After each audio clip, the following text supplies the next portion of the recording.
Gold Coast-based Sherpa Property Group is ramping up its development pipeline with the acquisition of two new sites in Biggera Waters and Burleigh Heads. The two deals build upon recent sales success and extend the group's workbook on the Gold Coast to $250 million. Joining us to talk through Sherpa's plans is CEO Christie Leet. Thanks for joining us on the Urban Developer. Thank you. Pleased to be here. Now, Christie, tell us a bit about Sherpa Property Group. It feels like you sort of just come onto the scene, but there's a bit of a track record there.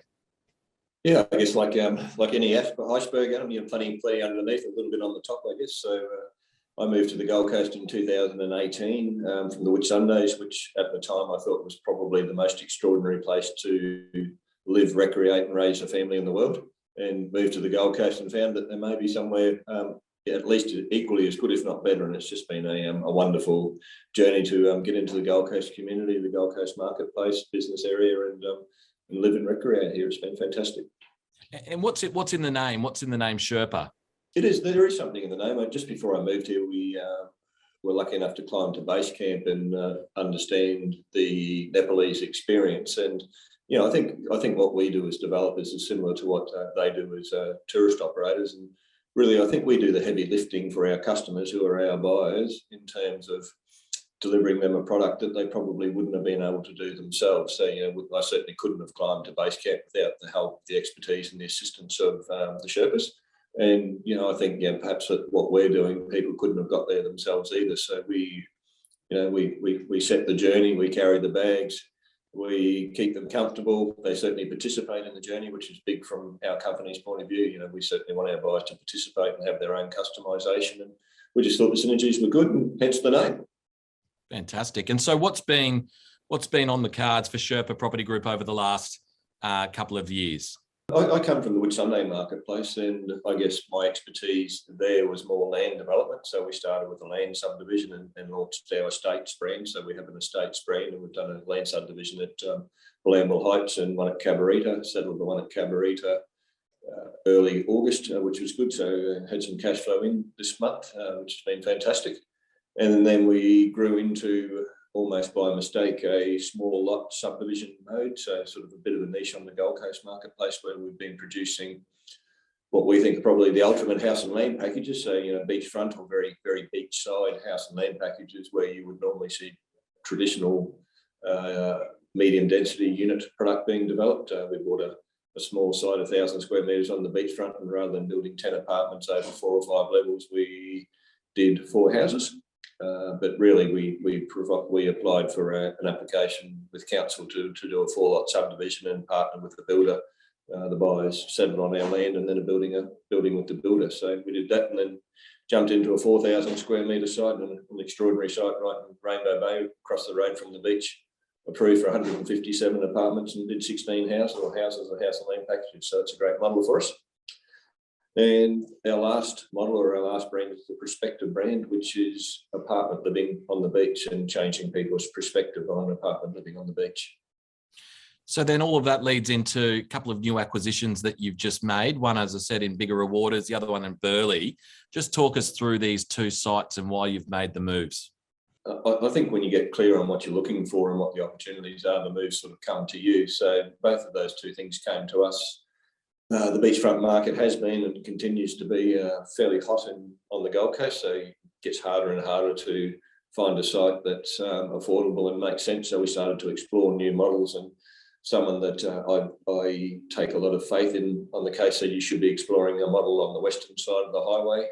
And I thought, that makes sense. And he took me through why that was. And we also wanted to explore new areas rather than just on the beachfront on the southern end of the Gold Coast. And first of all, a single house site at Palm Beach on the Gold Coast Highway, not on the western side of the highway, but not on the beachfront side either, became available. And we're very big on one per floor. So we sort of put our foot on that and sort of started to conceptualise a one per floor model. And then we're lucky enough to get the properties either side. So we've got now nearly 1,600 square metres, very, very close to the beach, not on the western side, but not on the beachfront. I don't think we would have got that site if we didn't have that sort of western side model worked up. And then Biggera Waters came along, and if you're not going to be at the southern end of the coast, the northern end presents just amazing value and amazing lifestyle. That whole Broadwater precinct is just exceptional. So I think we're very blessed to be up there, and we see the northern end of the Gold Coast as a real part of our future.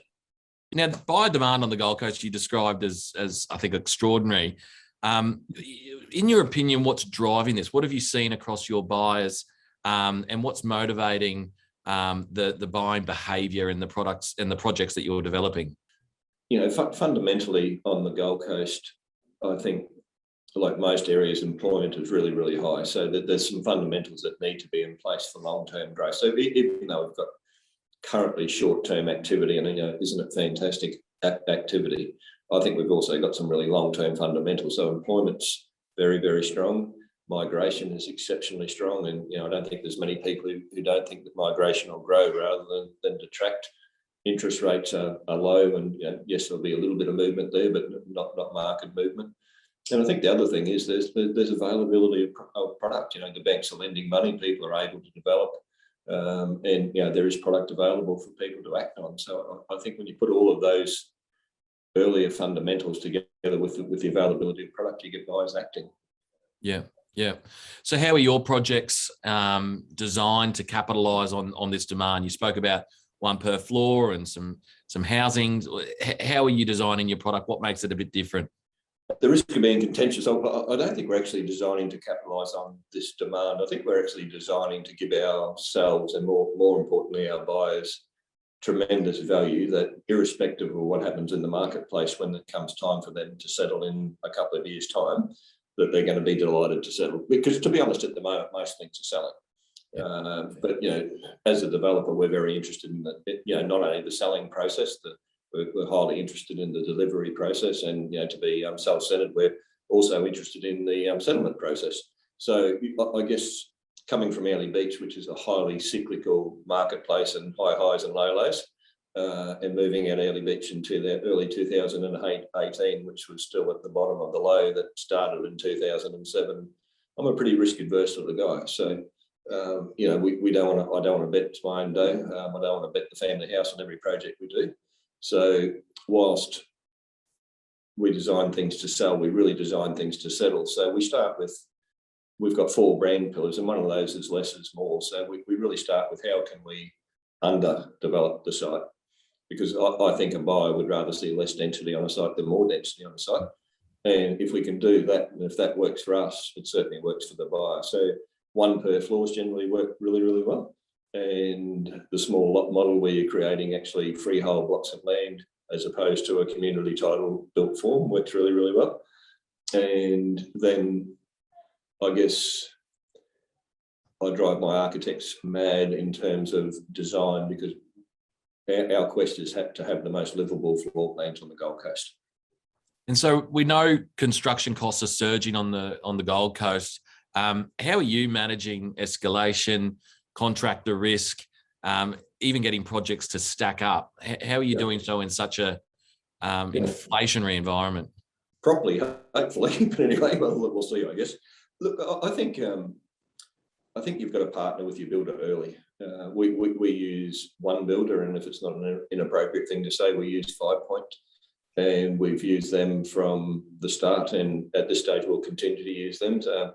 So really your relationship with the site starts before you buy it. And not only is construction risk high, also the risk of buying a site or not buying a site is very, very high because the market's so active. So you've got to make sure that when a site comes on the market, you've usually only got a couple of days to make an informed decision, and you've got to partner with someone that's willing to work that 24, 48, 72 hours day and night with you to see if it stacks up at a headline level. And then our builders involved in every design meeting. Our quantity surveyors are involved with the design meetings, and we try and put all that together to make sure that we're close to the money. We also build fairly similar sort of product, albeit different in terms of floor plan, but fairly similar sort of product in terms of scheduler finishes, etc. So the builders very, very across what those costs are currently, and they're a very professional team who have been able to lock in a lot of their forward supply. Yeah. So what potential risks or headwinds are you factoring in over the next couple of years? To me, the biggest risk is settlement risk. The Gold Coast City Council is extraordinary, I think, to deal with, so the approval risk is low. And maybe for us it's a little bit lower than some because we generally lower the density. The financial risk is low in terms of the funding risk is low because funding's prevalent out there at the moment.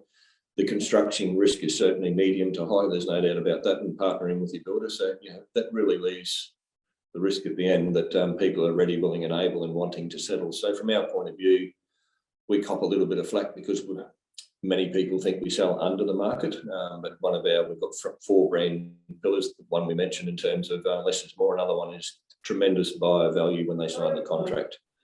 We want people to make money on the transaction at settlement. We want real equity there, and we think if they've got potential for real equity, obviously they're likely to settle.